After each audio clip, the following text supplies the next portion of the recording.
Welcome guys, কাইমস লার্নিংয়ের অপর একটি ভিডিওতে আপনাদেরকে স্বাগতম। তো আশা করি আপনারা ভালো আছেন। তো আজকে আমি বলতে চলেছি সাবজেক্ট বা কর্তার পরে এমন কিছু বাক্য যেগুলো যোগ করলে একটি সুস্পষ্ট ও সুন্দর শব্দ তৈরি হয় এবং অর্থ তৈরি হয়। তো এই ধরনের বাক্য আজকে আমি আপনাদের সঙ্গে শেয়ার করতে চলেছি। সো প্রথমে আমরা দেখে নেবো কি I am suppose two plus verb. তো ভার্ব মানে এখানে জানি আমরা V1 ফর্ম ইউজ করব। তো বাক্যের মধ্যে কোনো কাজ যখন ভবিষ্যতে করার কথা বা সম্পূর্ণ করার কথা থাকে তখন আপনি এই সাপোজ টু দিয়ে বাক্য তৈরি করতে পারেন খুব সহজেই। এটি বহুল ব্যবহৃত একটি বাক্যর গঠন।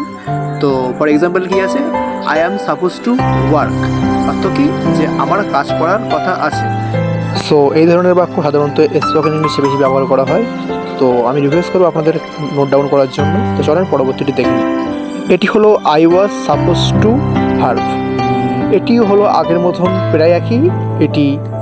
এটি পাস্ট টেন্সে আছে, আগেরটি প্রেজেন্ট টেন্সে ছিল। তো ভার্ব মানে জানি V1 ফর্ম।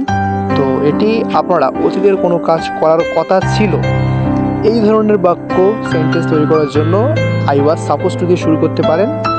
এটি খুবই সহজ, আগেরটার মতো প্রায় একই, জাস্ট টেন্স অর্থাৎ কালের ভিত্তিতে একটু আলাদা হয়ে যাচ্ছে। তো এক্সাম্পল আপনারা স্ক্রিনে দেখতেই পাচ্ছেন, চলেন দেখে নেই পরবর্তীটি কি আছে। সো এটি হলো I am here to plus verb. এখানে ভার্ব মানে V1 ফর্মই বোঝাবে, ঠিক আছে। এটি সাধারণত স্পোকেন ইংলিশ বা রাইটিং স্কিলে বেশি ব্যবহার করা হয়।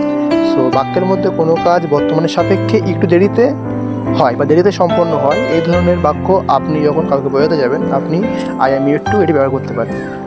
তো এক্সাম্পল দেখতে পাচ্ছেন আপনারা স্ক্রিনের উপরে। তো চলেন নেক্সট কী আছে দেখি। I thought you would plus verb. Verb মানে সবসময় V1 ফর্মই বোঝাবে। সো এই বাক্যটি খুবই ফর্মালিটি সম্পন্ন।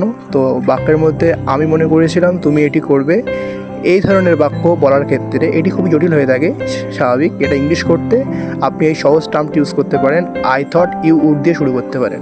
সো এক্সাম্পল আমরা দেখে নেই, I thought you would do the work. আমি মনে করেছিলাম তুমি এই কাজটি করবে। সো এই ধরনের সেন্টেন্স নোট ডাউন করা উচিত।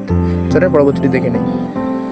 সো এটি হলো I use to plus verb. এখানে ভার্ব মানে V1 বারবারই প্রতিবারই বলা হচ্ছে। সো এটি ইতিমধ্যে হয়তো আপনারা এটি জানেন বা অবগত আছেন এটি সম্বন্ধে। এটি অতীতের কোনো অভ্যাসকে বোঝাতে আই ইউজ টুকে ব্যবহার করা হয়। সহজে আপনারা অভ্যাস ও আপনার অভ্যস্ত কোনো কিছুকে এটি দ্বারা প্রকাশ করতে পারেন, এটি খুবই সহজ।